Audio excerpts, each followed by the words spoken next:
Bienvenidos a la sesión 2.2 Convolución del curso de Señales y Sistemas.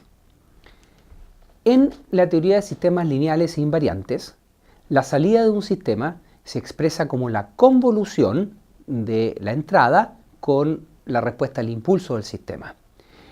Por eso que es muy importante saber qué significa convolución, y eso es lo que vamos a estudiar en esta sesión. Lo interesante es que los sistemas quedan completamente definidos por la respuesta al impulso. Entonces ya no necesito la ecuación diferencial ni ninguna otra manera de definirlo, sino que basta con la respuesta al impulso.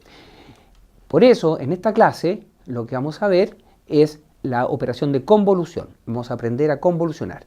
Y en una próxima sesión vamos a ver qué es la respuesta al impulso. Aquí tenemos la definición matemática de convolución. Estamos convolucionando la función f con la función g y el parámetro es x. Con un poco de abuso de notación lo vamos a escribir como f asterisco g. Y la definición es esta integral que ustedes están viendo aquí. Es una integral que va de menos infinito a infinito de la función f multiplicada por la función g, que tiene parámetros x menos chi. Eso significa que está invertida y está desplazado en x, como vamos a ver en la próxima transparencia. Entonces analicemos con mucho cuidado esta ecuación. Entonces nuestro objetivo es convolucionar f, que es ese doble gráfico que hay allá, f, con g, que es este gráfico bipolar.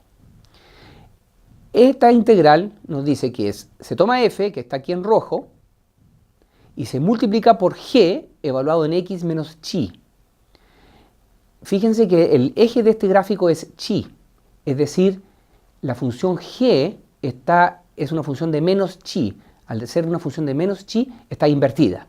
Y por eso que el bipolar es positivo primero y negativo después, justo al revés como estaba antes. Se invirtió en el sentido x. ¿Ya?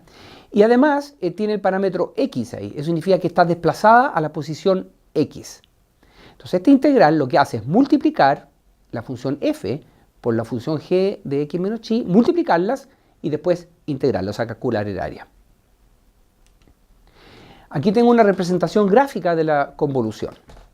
Entonces, a la izquierda ustedes ven las dos funciones, una que se mantiene estática y la otra que se desplaza a una posición x indicada con una línea negra. Fíjense también que la función eje está invertida, la función g está invertida. Se desplaza la función y a medida que se va desplazando se multiplican las dos y se calcula el área que aparece en azul en este gráfico. Y toda esta área da un número y ese número se coloca en el gráfico de allá.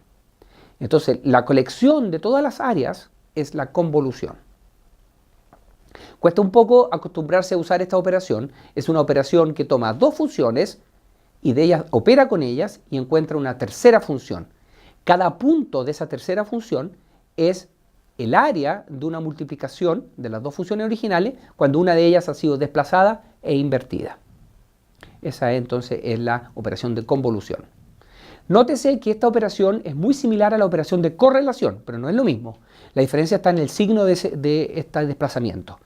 La correlación no invierte la señal, en cambio la convolución sí, para que no se vayan a confundir si ustedes ya conocen la operación de correlación.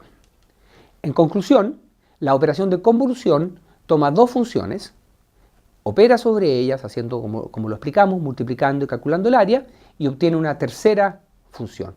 Y es muy útil y vamos a usarla mucho durante este curso porque permite encontrar la salida de un sistema si uno conoce la respuesta al impulso y si uno conoce la entrada. Muchas gracias por atender esta sesión y nos vemos en la próxima.